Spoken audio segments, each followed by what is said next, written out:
Welcome, ladies and gents. Chris Andre here. You can find me at BetBoxing on Twitter for boxing-related tweets, or you can subscribe to the channel. Click that notifications button and get a new notification whenever a new video is uploaded. I did upload another video earlier today. I had to take it down because, well, how can I put this? I'm a blabbering idiot, and I dropped a proper clanger that I didn't notice until after I uploaded it, and then I thought, you know what, I can't leave this up. It's shocking. So I had to take it down. So what I'm doing is redoing the video. Okay, I didn't save it.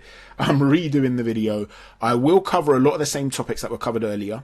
But I will also go into more depth with them and talk about another couple of things. So if you did see earlier's video, I'm sure that I'll be able to entertain you with a few new nuggets, hopefully.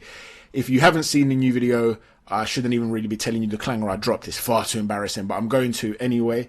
So basically, we're seeing the return of Arslanbek Makhmudov, the Lion, the very fearsome puncher who is more than capable of making some massive waves in the heavyweight division. And when you're trying to squeeze content out on a short lunch break, this is when you can start to make shocking errors. And I was speed reading a couple of things, a couple of articles, and I misread that he was fighting Christian Mbili. Now, Christian Mbili, of course, I know who he is, but I'd confused him with another fighter, with a heavyweight who is also, well, I think he's of African origin, okay? I thought this particular guy that I'm thinking in my mind is French of African origin. But because I was messaging G-Man Boxing and I was saying to him, dude, I've forgotten this guy. Like, I don't know what I've done. Like, I've dropped a proper clanger. I can't think of who I'm talking about. And he didn't suggest anyone either. So nothing jumps out at me. I went onto BoxRec. I looked at the French heavyweights and the cruiserweights. There was no one there. It's not the anyone that I thought it was initially. Point is, it's a black dude. I'm going to get, you guys have got to help me out now. A black guy, muscular, likes to come in close, throw hooks. It's not Carlos Takam before I get any smart asses out there. He may not be French of African origin. Maybe straight up African. Oh, you know what? I should have checked Belgians, BoxRec. I don't know. Point is, I mixed them Billy up with somebody else. So there I was talking about this other guy that I can envisage in my mind and what he does very well, whose name I can't remember for the life of me, and talking about how Makhmudov should come out on top, but it should be a fantastic fight. And Makhmudov's not even announced who he's fighting yet, let alone Mbili, who is someone completely different and is not a heavyweight. So, yeah, embarrassing. We move on from that. If anybody asks, this never happened. And if you do, start telling people I'm dispatching the ninjas to come take you out. Now, moving on from that, let's talk about a big fight that's been called off. Basically, Errol Spence came out and said he was excited about the fight in the event, but unfortunately the doctors found a tear in my left eye and said I needed to get surgery on it ASAP, and there's no way I could fight with the eye in that condition. I'd like to apologise to everyone. You know I'll be back soon. We've come back from worse. Now, needless to say, I wish Errol Spence the very best. We don't want to see any athlete having to walk away from the sport or to even suffer any sort of long-term damage from any sort of injury, okay? That's the last thing we want to wish on anybody. Having said that, we also have to consider the severity of an eye injury, and the fact that he says doctors found it, and this was part of a routine examination, a pre-fight medical examination carried out by the Nevada State Athletic Commission in Las Vegas. This was not a case of him getting some sort of eye injury in sparring. This is a case of an underlying issue that they didn't realize was there. Now, often this could be more severe because if you pick up an injury, the idea is that you've healed. If the injury is there underlying, what caused it? Is it possible that this is residue from the accident? We know that Danny Garcia is a terrific fighter in his own right, and Errol Spence looked good against him. Yeah, physically, there were some issues there, I felt. You know, you'd expect that from a guy who had been out for so long and had recovered from a car accident of that magnitude. But Danny's not really the sort of guy that's going to pop out a consistent stinging jab where he's going to target the eye and really put it to the test. You know, he's not that sort of fighter. So what happens if he was in there against a guy with an accurate, consistent jab? Is it possible that this eye injury has been there for ages? And if so, is it the sort of injury he'll ever come back from? And you know, these are question marks we've asked about many fighters. Is Dubois going to be the same? Is Billy Joe Saunders ever going to come back? You know, these eye injuries are serious injuries. So this is a real concern for Errol Spence. One of the things I do find concerning, however, if Errol was to come back, and you can see him there with the eye patch and the mask on his face, looking like a ninja with an eye injury.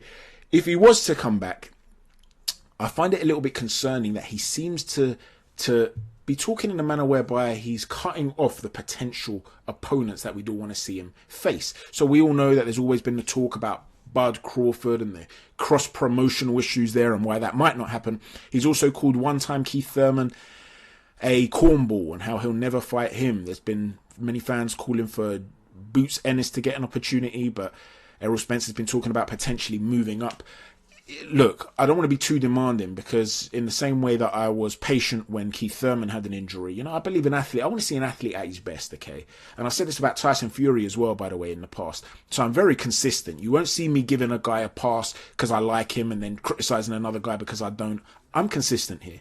I want to see the best fight the best, but I want those fighters to be at their best. Otherwise, what's the point, right? I don't want to see somebody irk a win out because the guy wasn't at his best and he's managed to capitalize on that. That's pointless. But if Errol Spence is able to get to his best, then we want to see him fight these guys. If you think Keith Thurman's a cornball and you don't like him, I'm using his words, by the way, cornball, and you don't like him, fight him. Punish him, right? You don't like the fact that Bud Crawford's too big for his boots, then fight him. Maybe you think Boots Ennis is too big for his boots, pun intended. Fight him. These are the things we want to see, right?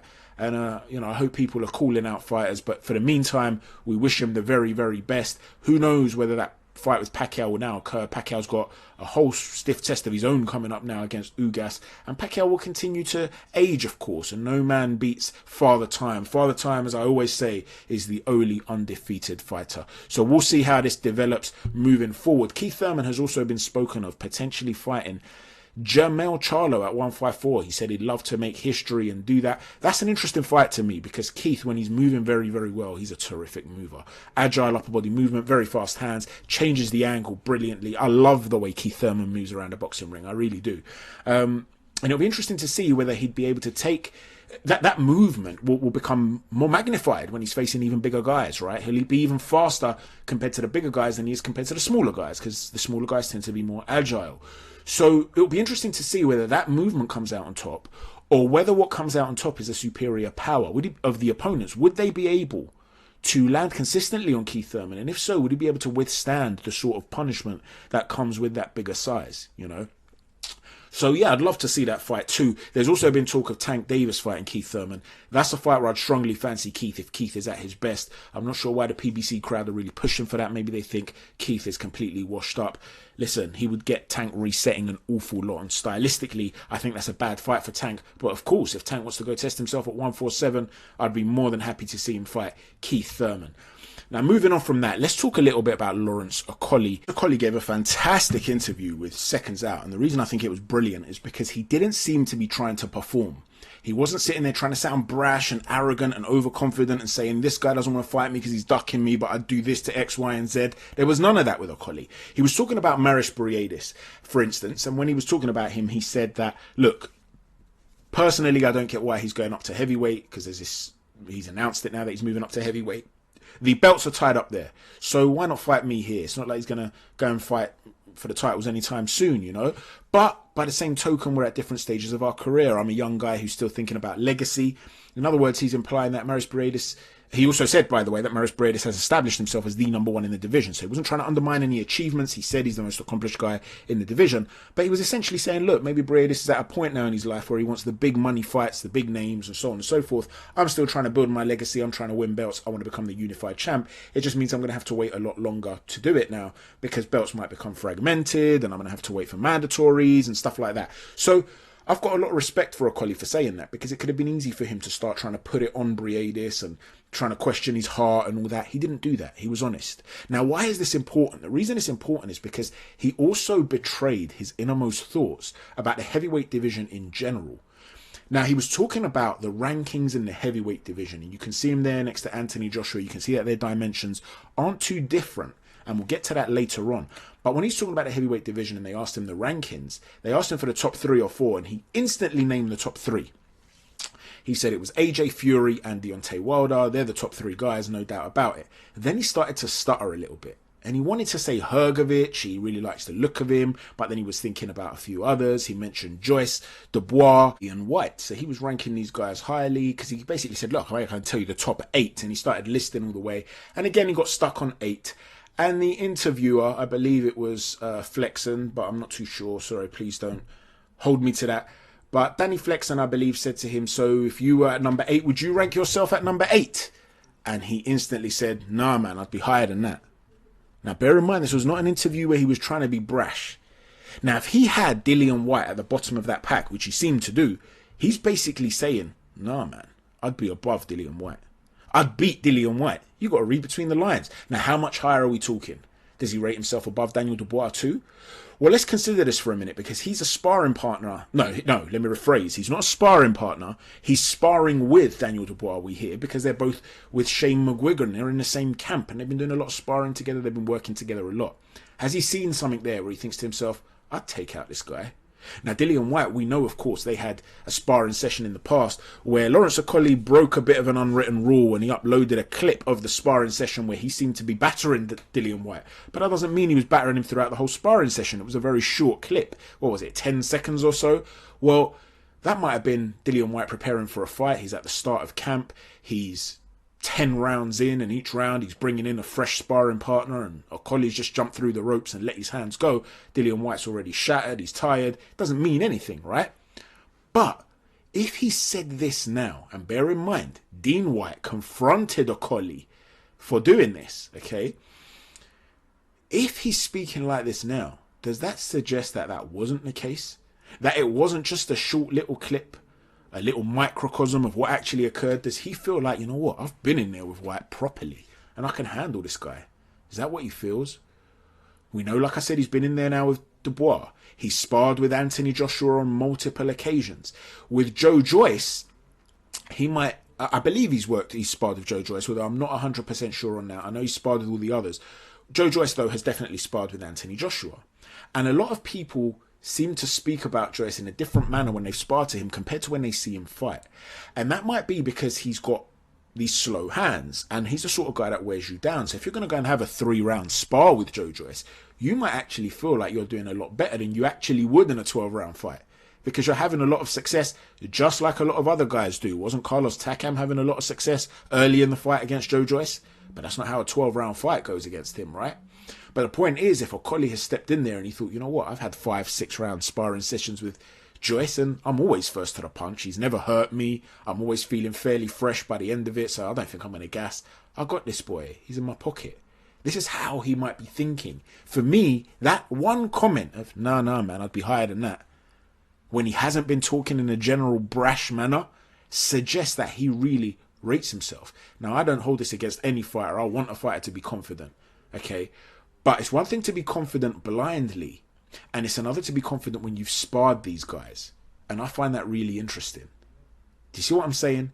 Now, how would he fare at heavyweight? Well, you saw the dimensions there with Anthony Joshua. There isn't this massive difference between the two in terms of their dimensions. He's much slimmer across the waist. Okay, his bone structure, I don't think he's as wide or as broad as Anthony Joshua. Not that Anthony Joshua is the widest guy you've ever seen in your life. If you see him up close, he's very muscular, very tall and slim, athletic, but his structure isn't that big. But he is bigger against the across the midriff for sure. How would Okolie cope being hit to the body by the body snatcher over 12 rounds? Or with a guy like Chisora trying to hunt him down and push him back? Would he still have the ability to do what he does on the inside? Now, I will put the clip in the description box of this video. I did a video on Okolie where I was doing a breakdown of all the things he does well and some of the things that Glavatsky was doing well and some technical and tactical considerations. There were clips and pics in the breakdown. It was quite detailed. If you haven't seen it, you might really enjoy that. If you have seen it, you might also enjoy it just to revisit it. So you can see some of the things he does, and you will see that he's not just a size guy. This is not just a guy who is good at tying guys up because he's big. This is not a guy who relies on his size to bully opponents. This is not Jarrett Hurd. This is not Julio Cesar Chavez Jr. Okay, there's a method to what he's doing on the inside, and I'll go into great depth into analysing that in that video. It's like fighting an octopus. Now, a lot of that will still be there when he's tying up. He'll still know certain things that he needs to do. But we've also seen with Shane, he's not just the guy that's an inside fighter. He was able to get on the back foot against Glavatsky, and I spoke about the fact that Glavatsky makes a certain error in the way he lifts his foot off the canvas. And I was talking essentially about how he could capitalize on that error, but I didn't expect him to do it in the method that he did it. The tactical approach that they used was different to the one I would have advised, which showed an ability to get on the back foot and box. Now, you might argue, but Chris, Glavatsky by your own admission, has a wide stance. He pivots a lot at the hip. He's not really the sort of guy who's going to close the range on you too quickly. Lawrence Okolie is going to come across guys at heavyweight who are going to be able to do that. And then what if he's not as effective as holding off guys on the inside? It could be a real problem for him. This is true, of course. But don't for 1 minute assume this is a one-trick pony. This is a very, very talented guy. And many years ago now, a number of years ago, when he was still sort of at a domestic sort of level, I was talking at that time of the guys that could potentially cause him real problems were the real big boys at the cruiserweight division, the top dogs. Well, now he's closed that gap. And now you're going to have to start looking at, is he the best cruiserweight in the world? He's still got to prove that, of course. But if he is, don't then assume that the jump to heavyweight is going to be too much for him. He's a very talented guy. But I just found it a fascinating interview on Seconds Out. It really spoke to me about the mentality of Lawrence Okolie.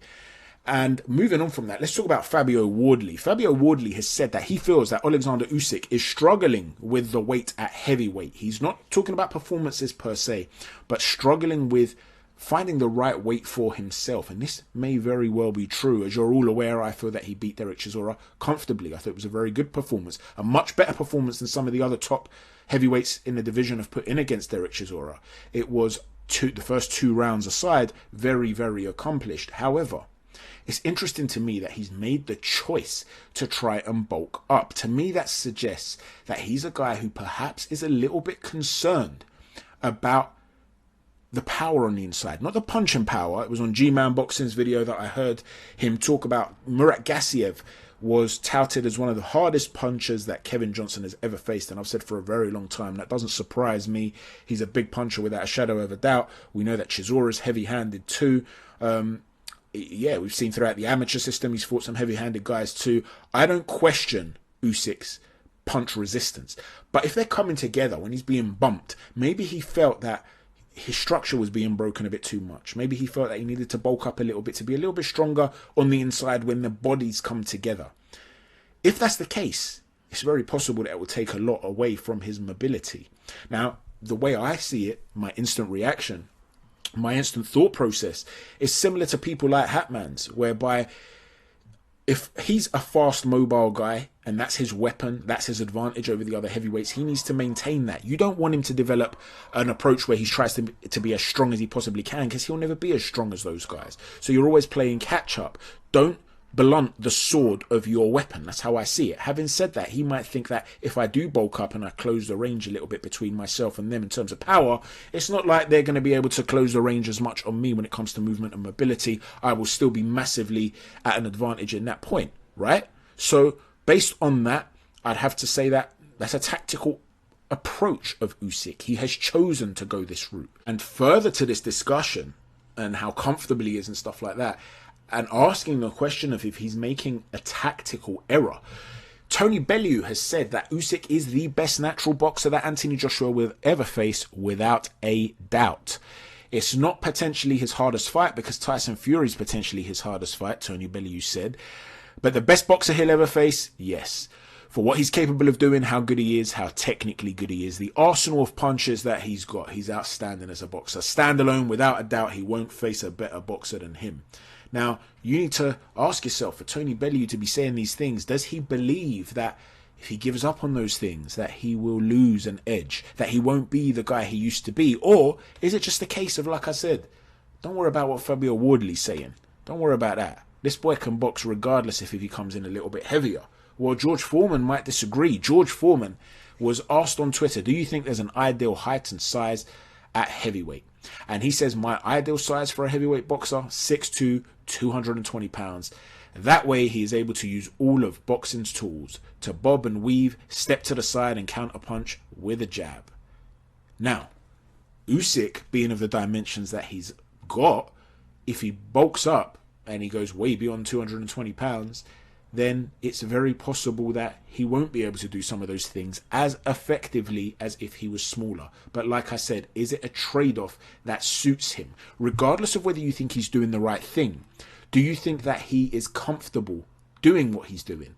Or do you think there might be some panic stations in there where he's thinking, you know what, I am struggling to adapt? Something that you guys are going to really have to think about. Now, moving on from that, Triller will be tearing their hair out, proverbially speaking, because, well, there's been a ruling that the fight against George Kambosos Jr. cannot be in a nation where there is a quarantine, which rules out Australia. Now, Triller will be very frustrated about this because Kambosos in Australia is a massive fight. They could have sold out some big venues there. Financially, it would have made a lot more sense, but the Australian government's measures do not allow this. Now, clearly, this is terrible for boxing because if you've got big investors that are new to the game like Triller, you want them to do well. You want them to reap a reward on their investment so that they continue to invest in the sport of boxing. If they fail, financially speaking, they might move away from the sport or go down another route and just focus on sort of celebrity boxing. Obviously, this also massively impacts on the Australian economy, so it's a baffling and terrible idea from the Australian government, as far as I'm concerned, to take the approaches that they've taken. But yeah, this will be an advantage, I guess you could say, for Teofimo Lopez, who will be seeking to fight on home territory, but terrible for the wider sport, in my humble opinion.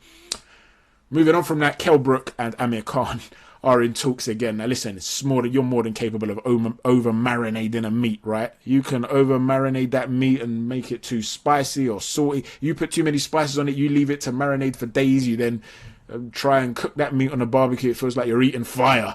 By the same token, you might have met yourself a charming young lady and you decide, you know what, I'm really interested in her.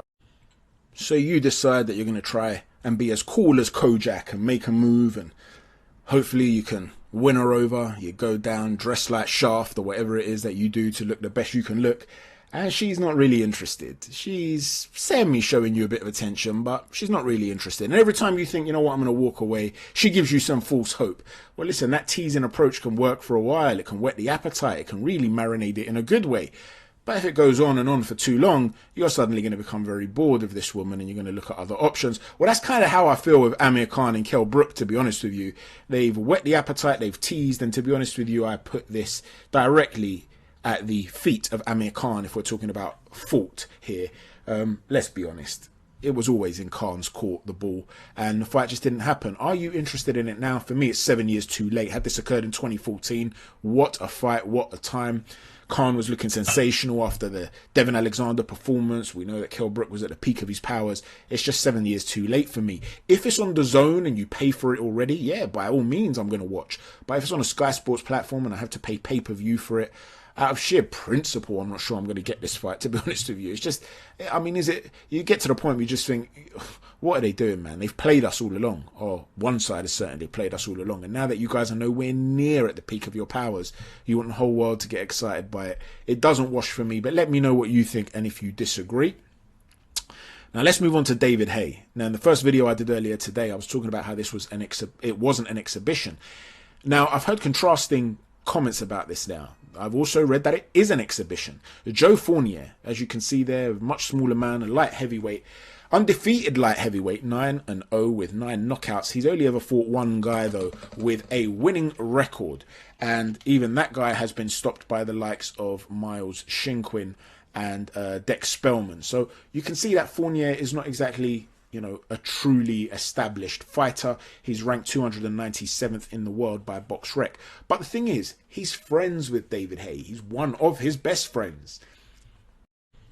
And so, you know, if these two were very, very close friends, it does raise some questions. You know, Joe Fournier is a bit of a playboy. That's what he's known as. He's based out in Mykonos, one of the premier party islands in the world, really, certainly in Europe. It's kind of like Ibiza, but a lot more upmarket, upscale, quite expensive and stuff like that. You'll see all sorts of movie stars and singers and athletes that will frequent there. Well, week in, week out, to be honest with you, but particularly in the summer, year in, year out. It's a very beautiful island, and he owns villas out there, and he owns a couple of bars out there, and David Haye loves to go out there, spend extended periods there, partying with other A-listers and stuff like that. So, as far as I'm aware, they're friends, unless they've fallen out, like I said. David Haye has said he wants to teach this guy a lesson. Is that a case of him just playing up to the crowd, or is it a case of two friends, former friends, falling out? Let me know what you think about this. As you can see, pre-COVID, there I was in Mykonos. Back to the good old days. 2019 this was. What a time that was, eh? And there I am, ordering you. Like, subscribe, hit that notifications button and that share button. But in all seriousness, thank you everyone for watching. I hope you've enjoyed the video, and I look forward to hearing everybody's opinions. Chat to you soon. Take care. God bless.